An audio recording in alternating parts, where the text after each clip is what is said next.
ETF index mutual funds నేర్చుకుని stock మార్కెట్లో రాణించాలనుకుంటున్నారా? వెంటనే ఈ నెంబర్కి కాల్ చేయండి.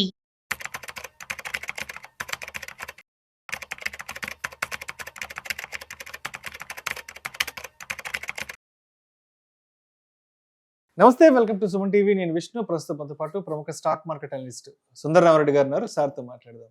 సార్ నమస్తే. Sir yes, welcome to Suman TV.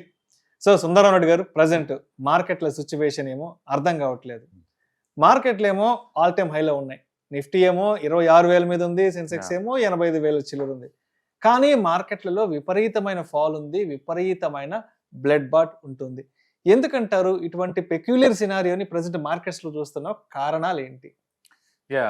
And ఒకటి అంటే ఇంత ముందు లేని సిస్టంలో ఇప్పుడు కొత్తది ఏంటంటే పెక్యులర్ సిస్టమ్ ఏంటంటే మార్కెట్లో ఏమో నిఫ్టీ 26,000 చుట్టూ రొటేట్ అవుతుంది. అంటే సెన్సెక్స్ కూడా 1 or 2% ఆల్ టైమ్ హై దగ్గరలో రొటేట్ అవుతుంది. అంటే లార్జ్ క్యాప్స్ ని ఎక్కువ తీసుకున్న వాళ్ళందరూ అట్లా బై చేస్తున్నారు, అందుకని ముందుకెళ్తున్నాయి. And micro cap and small cap ఏదైతే market capitalization less than 1,000 crores 2,000 crores ఇలా ఉంటాయో అవైతే హెవీగా బ్లీడ్ అవుతున్నాయి. ఎంత అంటే డిసెంబర్ 8th 25 years తర్వాత మార్కెట్ బ్రెత్ ఆ రేంజ్ లో అండి. 60 stocks గ్రీన్ లో ఉంటే 600 stocks నెగిటివ్ లో ఉంటే ఊహించుకోండి. వరస్ట్ మార్కెట్ బ్రెత్ అనమాట. దాని మీనింగ్ ఏంటంటే సిస్టమ్ లో బహుశా రిటైలర్స్ ఎక్కువ మంది ఈ మార్జిన్ ట్రేడ్ అకౌంటింగ్ ఉంది కదా, మార్జిన్స్ బ్రోకర్ తీసుకోవటం, అది ఈ మధ్య కాలంలో ఎక్కువైనట్టు కనబడుతుంది మనకి. ఇంత ముందు లేదు. కోవిడ్ కన్నా ముందు ఏంటంటే అకౌంట్స్ తక్కువ ఉన్నాయి ఇండియాలో. రఫ్ గా అరౌండ్ 7 crores అలా ఉండేవి. కోవిడ్ తర్వాత ఇప్పుడు చూస్తే 22 crores అయినాయి. అంటే రాను రాను అకౌంట్స్ ఎక్కువ కొద్ది వీళ్ళందరూ మార్జిన్ ట్రేడింగ్ చేస్తున్నారు. మార్జిన్ ట్రేడింగ్స్ ఎక్కువ అయిపోయింది తీసుకోవటం, ఎందుకంటే బుల్ మార్కెట్ ఉంది కాబట్టి. అందుకని market all time high breakout అవుతుంది అన్నట్టు ఎక్కువ మంది మార్జిన్ ట్రేడింగ్ అకౌంట్ వాడుతున్నారు. దాంతో ఏంటంటే ప్రెజర్ గురైంది మార్కెట్. ఎప్పుడైతే మార్కెట్ కింద పట్టడం స్టార్ట్ అయిందో, మీరు మార్జిన్ ఎంటీఎఫ్ అకౌంట్లు వాడుతున్నప్పుడు రోజుకి 1,40,000 రూపాయలు కట్టాలి వడ్డీ, ఏ రోజుకి ఆ రోజే. ప్లస్ లాస్ వస్తే లాస్ కూడా కట్టాలి ఎంటీఎం. దాంతో స్ట్రెస్ ఎక్కువైపోయింది. రోజు పడుతూనే ఉంది మార్కెట్. వాళ్ళ ఎంటీఎం కట్టలేక పోర్ట్ఫోలియో మొత్తం క్లోజ్ చేస్తున్నారు. క్లోజ్ చేసి కొద్ది దింగంగా కింద పోతుంది. అనుకుని తక్కువ వాళ్ళతో మార్కెట్ హెవీగా పడింది. అదే టైంలో మ్యూచువల్ ఫండ్స్ వాళ్ళు ఏమో క్యాష్ హోల్డింగ్ ఎక్కువ చేసుకుంటున్నారు. అంటే ఎఫ్ఐఎస్ ఏమో హెవీగా అమ్ముతున్నారు. డాలర్ బాగా స్ట్రాంగ్ అవటం వల్ల వాళ్ళు ఇక్కడ పెట్టిన సరే మనకి వర్త్ కాదని చెప్పేసి వాళ్ళు ఇన్వెస్ట్మెంట్ చేయట్లేదు. అండ్ గత 10 years మనం చూసుకుంటే కనుక బిగ్గెస్ట్ ఎఫ్ఐఎస్ సెల్లింగ్ జరిగింది 3 లక్షల కోట్లు సెబీ డేటా ప్రకారం. ఈక్విటీ ప్లస్ డెట్ మార్కెట్ రెండు కంబైన్ చేస్తే ఈ సంవత్సరం సెకండరీ మార్కెట్ లో ఈక్విటీ ప్లస్ డెట్ కంబైన్ చేస్తే సెబీ డేటా ప్రకారం 3 లక్షల కోట్లకి సెల్లింగ్ చేశారు. అది టూ మచ్ సెల్లింగ్. అంత సెల్లింగ్ వాళ్ళు అటు వెళ్తుంది. డిఏఎస్ వాళ్ళందరూ ఏమో క్యాష్ హోల్డింగ్ పెంచుతున్నారు. రిటైలర్స్ కి ఏమో ఎంటీఎఫ్ ట్రేడింగ్ ట్రిగర్ అవుతున్నాయి. వీటన్నిటి వల్ల ఏంటంటే ఒక రకమైన పానిక్ క్రియేట్ అయింది చిన్న కౌంటర్లో. పెద్ద కౌంటర్లో అలాంటిది లేదనమాట. అందుకని మార్కెట్ రెండుగా డివైడ్ అయిపోయింది. పెద్ద ఏమో పైన స్టేబుల్ గా ఉంది, చిన్న ఏమో కింద బ్లీడ్ అవుతుందా పోతుంది. ఫస్ట్ టైం నిఫ్టీకి అండ్ స్మాల్ క్యాప్ ఇండెక్స్ మధ్య గ్యాప్ 22% వచ్చింది. 22%. యూజువల్గా అంత ఉండదు. యూజువల్గా అంత గ్యాప్ ఏమి ఉండదు అనమాట.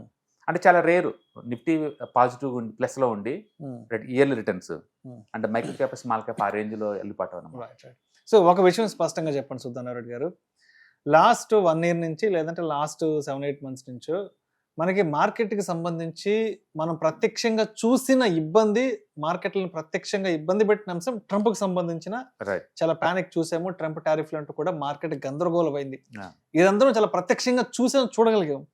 బట్ ఇప్పుడున్న ప్రజెంట్ మార్కెట్ సినారియోలో మనకు కనిపించని మార్కెట్ని ఇబ్బంది పెడుతున్న అంశాలు ఏంటి అసలు? ఎప్పుడైనా మార్కెట్ ఒక పాజిటివ్ న్యూస్ కి రెస్పాండ్ అవటం లేదు అంటే ఎంత పెయిన్ లోపల ఉన్నట్లు లెక్క. మనకు అర్థమైనా కాకపోయినా అంతే కదా. అంతే. ఇప్పుడు జీడిపి గ్రోత్ more than 8% వచ్చింది. Very strong news. వరల్డ్ లో ఏ కంట్రీలో అంత గ్రోత్ లేదు, అది పాజిటివ్ న్యూస్. అది మార్కెట్ నెగిటివ్ పోయింది ఆ రోజు. అంత స్ట్రాంగ్ న్యూస్ కూడా అది నెగిటివ్ పోయింది. రెండోది గోల్డ్ సిల్వర్ ఆల్రెడీ ఈ సంవత్సరం చాలా బాగా పెద్ద మూవ్ జరిగింది అనమాట. 60 to 70% మూవ్. ఎప్పుడైనా ట్రెడిషనల్ కమోడిటీస్ అంతగా మూవ్ అవుతుంది అనుకోండి, ఈక్విటీ మార్కెట్ చాలా పెయిన్ ఎక్కువ అవుతుంది. అది 2. మూడోది వరల్డ్ మార్కెట్ మొత్తం బాగా మూవ్ అవుతున్నాం, మంది రెస్పాండ్ అవ్వట్లేదు మంది. అది 4. అంటే మార్కెట్ చాలా పెయిన్ భరిస్తుంది. అది ఎందుకు అనేది మనం చూడలేదు. మనం ఎంతప్పటికీ ఏంటంటే ఇయర్ సేల్స్ కంపేర్ చేస్తున్నాం, అంటే ప్రాఫిట్ కంపేర్ చేసుకుంటారు కంపెనీలో. కాబట్టి కంపెనీస్ హెల్దీ ఉంది కాబట్టి కంపెనీస్ అన్ని బాగా ఫండమెంటల్స్ సౌండ్ అనుకుంటున్నాం. దివాళీ అప్పుడు దసరా అప్పుడు మనం చూసాము షాపింగ్స్ అన్ని కితకితలాడిపోతున్నాయి ఏ బట్టినా. ఈవెన్ ఒక సినిమా తెలుగు సినిమా రిలీజ్ అయినా 1000 కోట్లు కలెక్ట్ చేస్తుంది. 1000 కోట్లు అంటే అదేదో 100 కోట్ల లాగా అయిపోయింది. అండ్ ఏ సినిమాలు చూసినా అంతే ఉంది. సినిమా హాల్ దగ్గర జనాలు ఉన్నారు, థియేటర్లో ఉన్నారు, రోడ్డు మీద ఉన్నారు, షాపింగ్ హాల్స్ లో ఉన్నారు, ఈ కామర్స్ ఇంట్లో కూర్చొని షాపింగ్ చేసే వాళ్ళు ఉన్నారు. ట్యాక్స్ కలెక్షన్ చూస్తే అన్ని కరెక్ట్ కనపడుతున్నాయి. అంటే ఏ ఇండికేటర్ చూసినా ఇండియన్ ఎకానమీ బాగుంది కదా అని చెప్పేసి మార్కెట్ లో పెట్టే వాళ్ళు ఎక్కువ అవుతున్నారు. బట్ అదే టైంలో సంహవ్ మార్కెట్ అస్సలు రెస్పాండ్ అవ్వట్లేదు, ఏ పెద్ద గుడ్ న్యూస్ కూడా రెస్పాండ్ అవ్వట్లా. బట్ అదే టైంలో టూ మచ్ కూడా పట్టలేదు, ఎక్సెప్ట్ స్మాల్ మైక్రో క్యాప్ లో తప్ప. అంటే ఇప్పుడున్న మార్కెట్ లో లార్జ్ క్యాప్ లో పెట్టిన వాళ్ళకి అసలు పెయిన్ లేదు కొద్దిగా కూడా. వాళ్ళు మార్కెట్ లో ఎంత పెయిన్ ఉందా అన్నట్టుగా ఉన్నారు వాళ్ళు. మైక్రో క్యాప్ స్మాల్ క్యాప్ లో పెట్టిన మాత్రం హెవీ బ్లీడింగ్, కోవిడ్ కన్నా పెద్ద బ్లీడింగ్. కోవిడ్ చాలా చిన్నది దీని ముందు పోల్చుకుంటే. అండ్ ఇంత సేటు పట్టం అనేది మనం చూడలేదండి. ఎంత క్వాలిటీ కౌంటర్లు అండి. మార్కెట్ ఓపెన్ అయిందంటే -2 పోతూనే ఉంది కిందకి. రైట్. సో ఇప్పుడు ప్రెసెంట్ ఈ మార్కెట్లకు సంబంధించిన ఈ సినారియోలో ఎక్కువగా మనకి ప్రముఖంగా వినిపిస్తున్న విషయం అంటే ఎఫ్ఐలు సెల్ ఆఫ్ చేసుకుని మార్కెట్ నుంచి వెళ్ళిపోతున్నారు. ప్రతిరోజు 500-600 కోట్ల రూపాయలు ప్రాఫిట్ బుక్ చేసుకుని వెళ్ళిపోతున్నారు. ఏంటి రీజన్? ప్రతిరోజు 500-600 కోట్ల రూపాయలు ప్రాఫిట్ బుకింగ్ చేసుకుని సెల్ ఆఫ్ చేసుకుని వెళ్ళిపోవడానికి ఎఫ్ఐఐల్ని ఇబ్బంది పెడుతున్న అంశాలు మన మార్కెట్లో ఏమున్నాయి? బేసికల్ గా వాళ్ళు అబ్రాడ్, వాళ్ళు ప్రపంచవ్యాప్తంగా ఏ మార్కెట్ లో చీపర్కి వస్తే ఆ మార్కెట్ లో పెట్టుకుంటారు. అన్సర్టనిటీ ఎక్కువ కొద్దీ డెట్ ఫండ్స్ లో పెట్టుకుంటూ పోతుంటారు. ఇండియాలో ఏం జరుగుతుందంటే లాస్ట్ 2 years చూసుకుంటే రిటర్న్స్ పెద్దగా లేవు. లేకపోయినా సరే డాలర్ పరంగా చూసుకుంటే rupee weakness every year 4-5% drop అవుతుంది. అంటే లాస్ట్ 2 years లో ఇండియన్ మార్కెట్ వాళ్ళు పెట్టిన ఇన్వెస్ట్మెంట్స్ అచ్చం కరెన్సీ కన్వర్షన్ చూసుకుంటే 10% లాస్ లో ఉన్నాయి వాళ్ళే. అంటే మనం ఇండియన్ రూపీలో పెడతాం కాబట్టి మనకి అది పాజిటివ్ 10% పాజిటివ్ కనపడుద్ది. వాళ్ళు డాలర్లో చూసుకున్నప్పుడు పాజిటివ్ 10% కనపడదు, 4% కనపడదు వాళ్ళకి, ఎందుకంటే డాలర్లో మారుస్తున్నారు కాబట్టి. అందుకని వాళ్ళు డాలర్లో చూసుకున్నప్పుడు ఇండియాలో అంత వర్త కావట్లా వాళ్ళకి. అందుకని 13 years లోలో ఉన్నారు ఇండియన్ పొజిషన్ వాళ్ళు. 13 years లోలో ఉన్నారు. అంటే కొత్తగా పెట్టకపోగా ఉన్నవాటిని కొంత ప్రాఫిట్ బుక్ చేసుకుంటున్నారు. ఇక దాంతో మార్కెట్ అంత అట్రాక్టివ్ వాళ్ళకి కనిపించలేదు. ఇప్పుడు ఈ రేట్ల దగ్గర కూడా వాళ్ళు అట్రాక్టివ్ ఉంది మార్కెట్ అంటే వాళ్ళకి లేదు. ఎందుకంటే అంటే కార్పొరేట్ గ్రోత్ ఎక్స్ట్రాడినరీగా ఏం లేదు, మామూలుగానే ఉంది. అదే టైంలో డాలర్ అయితే ఎవ్రీ ఇయర్ ఒక 5% స్ట్రాంగ్ అవుతుంది. అందుకని వాళ్ళు డాలర్ స్ట్రాంగ్ అవుతున్నప్పుడు డాలర్లో పెట్టుకోవడం బెటర్ కదా, వచ్చి ఇండియన్ రూపీలో మార్చేసి దీంట్లో పెట్టి మళ్ళీ నెక్స్ట్ ఇయర్ వాళ్ళకి తెలుసు 94 దాకా బాబోతుంది ఇది అనే విషయం, అప్పుడు వాళ్ళకి మైనస్లో అవుతుంది కదా.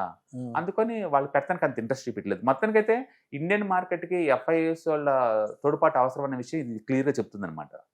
ఓకే. రెండోది ఎంటీఎఫ్ మరి టూ మచ్ టెగరైంది. ఆల్మోస్ట్ 1.2 lakh crore ఒక రైతులు కనుక గోల్డ్ లోన్ తీసుకున్నంత ఈజీగా ఈ ట్రేడింగ్ చేసే వాళ్ళందరూ లేదు స్టాక్ లోన్ తీసుకుంటున్నారు. అది ఏ రోజుకి ఆ రోజు మనీ కట్టాలి కదా, అవి ట్రిగర్ అవుతున్నాయి. గోల్డ్ లోన్ తీసుకున్నా నువ్వు సంవత్సరానికి ఒకసారి కాబట్టి ఏదో ఒకటి చేసి కట్టచ్చు ఒక రోజుకి.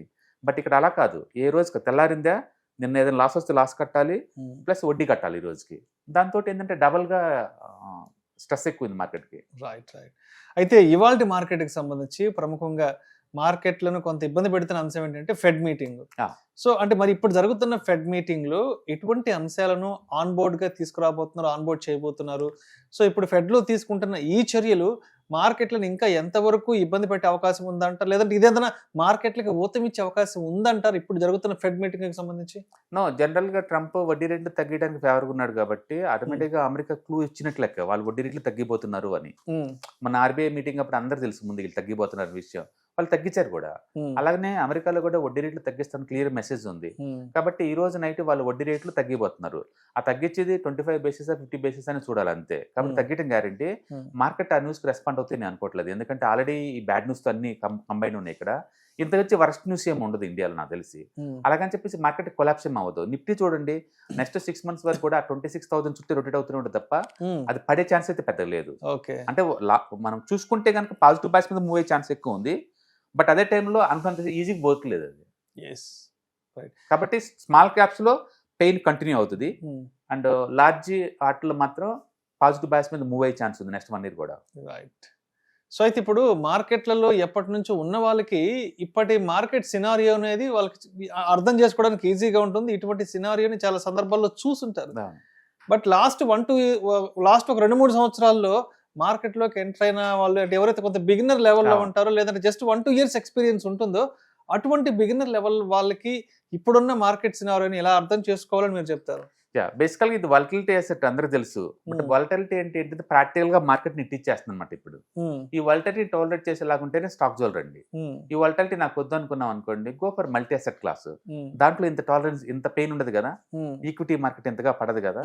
అందుకని బెస్ట్ ఏంటంటే మీరు మార్కెట్లో వాలటిలిటీ ఎక్కువ అనే విషయం ప్రాక్టికల్గా అర్థమైంది కాబట్టి దాన్ని తగ్గించుకుందాం అనుకున్నప్పుడు మల్టీ అసెట్ అలొకేషన్ ఫండ్స్కి వెళ్ళిపోండి. లేదు మనం భరిస్తాము ఫ్యూచర్లో మళ్ళీ ఏదో రోజు మార్కెట్ ఆల్ టైమ్ హై వెళ్ళింది అనుకున్నప్పుడు ఇట్లోనే ఎస్ఐపి రూపంలో పెట్టండి. ఈక్విటీ మార్కెట్లో ఎప్పుడు ఎస్ఐపి బాగా వర్క్ చేస్తుంది లంసం కన్నా కూడా. కాబట్టి ఎస్ఐపిలో చేసేవాళ్ళు కంటిన్యూ చేసుకోవచ్చు. అండ్ మార్కెట్ ఇంతగా పట్టడం ఎవరు ఎక్స్పెక్ట్ చేయలేదు, కానీ మార్కెట్లో ఎవ్రీ ఇయర్ 10 to 15% పడిద్దని విషయం అందరూ తెలుసు. కాబట్టి ఇంత డెప్త్ గా పడిద్దని విషయం మాత్రం ఆ టైంలో మనకు షాకింగ్ గా అనిపిస్తుంది. బట్ ఈక్విటీలో ఈ వాలటిలిటీ ఎప్పుడు ఉంటుంది బై డిఫాల్ట్. ఎంత తక్కువ ఇప్పుడు ఎక్కువ కొంచెం అంతే ఉంటుంది ఖచ్చితంగా. అయితే ఇప్పుడు ఈ ఫెడ్ మీటింగ్ చర్యల తర్వాత, ఫెడ్ మీటింగ్ అనౌన్స్మెంట్స్ తర్వాత ఈ వీకెండ్ వరకు మార్కెట్ ఎలా ఉండే అవకాశం ఉందంటారు? మార్కెట్ ఆల్రెడీ నిన్నటి షాక్ తోటే దారుణంగా పడింది కాబట్టి అది రికవరీ మోడ్ ట్రై చేస్తూ ఉంటది. నిఫ్టీ మళ్ళీ అది 26,000 ట్రై చేసి మళ్ళీ 200 పాయింట్లు ట్రై చేస్తుంది. అక్కడ అది ఎలా రెస్పాండ్ అవుతుంది దాన్ని బట్టి చూసుకోవచ్చు. ఇక్కడ ఏమవుతుందంటే ఓవరాల్ గా ఇండెక్స్ లో ఉండేవన్నీ లార్జ్ క్యాప్ స్టాక్స్. దాంట్లో సపోజ్ మన సెక్టర్ స్పెసిఫిక్ చూసాం అనుకోండి, అసలు అందులో స్మాల్ క్యాప్స్ మిడ్ క్యాప్స్ అసలు ఉండవు. ఇప్పుడు ఐటీ నిఫ్టీ ఉంది అనుకోండి, ఐటీ టాప్ 10 లార్జ్ క్యాప్లే. బ్యాంక్ నిఫ్టీ ఉంది అనుకోండి, టాప్ 10 లార్జ్ క్యాప్లే. ఎఫ్ఎన్జీసీ అన్నాం అనుకోండి, అన్ని లార్జ్ క్యాప్లే కదా. లార్జ్ క్యాప్స్ అన్ని బాగున్నాయి కాబట్టి ఆ ఇండెక్స్ మొత్తం పాజిటివ్ చూపిస్తాయి. కాబట్టి నిఫ్టీ ఓవరాల్ మేజర్ ఇండెక్స్ అన్ని పాజిటివ్ బయాస్ ఉంటాయి. ఒక మైక్రో క్యాప్, ఒక స్మాల్ క్యాప్ మాత్రమే ఈ మార్కెట్ ని ఇంకా డ్రాగ్ చేయడం ట్రై చేస్తూ ఉంటది. కాబట్టి మీరు పెయిన్ వద్దు అనుకున్న వాళ్ళందరేమో లార్జ్ క్యాప్ బయాస్కి వెళ్ళిపోండి. అండ్ ఫ్యూచర్ లో మళ్ళీ market small caps mid caps కూడా ఆల్ టైమ్ వెళ్ళిపోతాయి కదా, ఇది డిస్కౌంట్ సేల్ కదా అనుకున్న వాళ్ళందరూ ఇంకా ఎక్కువ అలకేట్ చేసుకోండి వాటికి. బట్ ఏదైనా స్టాక్ స్పెసిఫిక్ అప్రోచ్ కన్నా కూడా ఈ టైంలో నేను మొదటి నుంచి చెప్తున్నట్టు ఈటీఎఫ్స్, మ్యూచువల్ ఫండ్స్ ఇవైతే బాగుంటాయి, కంఫర్ట్ ఫీల్ అవుతారు అట్లీస్ట్. లేకపోతే ఈ పెయిన్ భరించలేరు. ఎందుకంటే అది మంచిది కదా అంటే కొంటనే ఉంటాం, మళ్ళీ పడింది, మంచిది కదా మళ్ళీ కొంటాం, మళ్ళీ పడింది, ఎంతకాలం పెట్టుకుంటూ పోతారు ఇట్లా. అందుకో స్టాక్స్ స్పెసిఫిక్ అప్రోచ్ చాలా పెయిన్ ఈ టైంలో. Better to go for mutual funds. మీ దగ్గర మనీ ఉంటే మ్యూచువల్ ఫండ్స్ ఇంకా ఎక్కువ కేటాయించుకోండి. అండ్ ఏదో ఒక రోజు మార్కెట్ మళ్ళీ స్మాల్ క్యాప్స్ కూడా నిఫ్టీకి వెళ్ళినట్టు ఆల్ టైమ్ వెళ్తాయి, మిడ్ క్యాప్ కూడా వెళ్తుంది.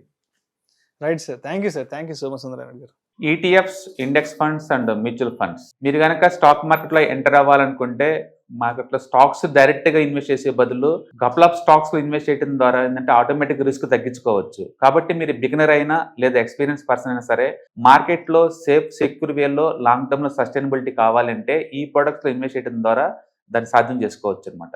కాబట్టి మీకు ఎవరికైనా సరే ఈ ETFs, index funds, mutual fund లో ఇన్డెప్త్ నాలెడ్జ్ కోసం అండ్ గైడెన్స్ కోసం ఈ ట్రైనింగ్ ప్రోగ్రామ్ అటెండ్ అవడం ద్వారా మీరు మనీ మేక్ చేసుకోవచ్చు. కాబట్టి మీకు ఇంట్రెస్ట్ ఉన్న పార్టిసిపెంట్స్ ఈ వీకెండ్ లో జరిగే వెబినార్ అటెండ్ అవడం ద్వారా ఇందులో ETFs, index funds, mutual funds అంటే ఏంటి, వాటిని ఎలా మనీ మేక్ చేసుకోవాలి, వాటిని ఎలా మేనేజ్ చేసుకోవాలి, వాటి గురించి కాంప్రహెన్సివ్ ట్రైనింగ్ మీకు ఈ ప్రోగ్రామ్ లో అందించబడుతుంది. ఈ వీకెండ్ లో జరిగే ఈ ప్రోగ్రామ్ కి ఎన్రోల్ చేసుకోండి. Thank you.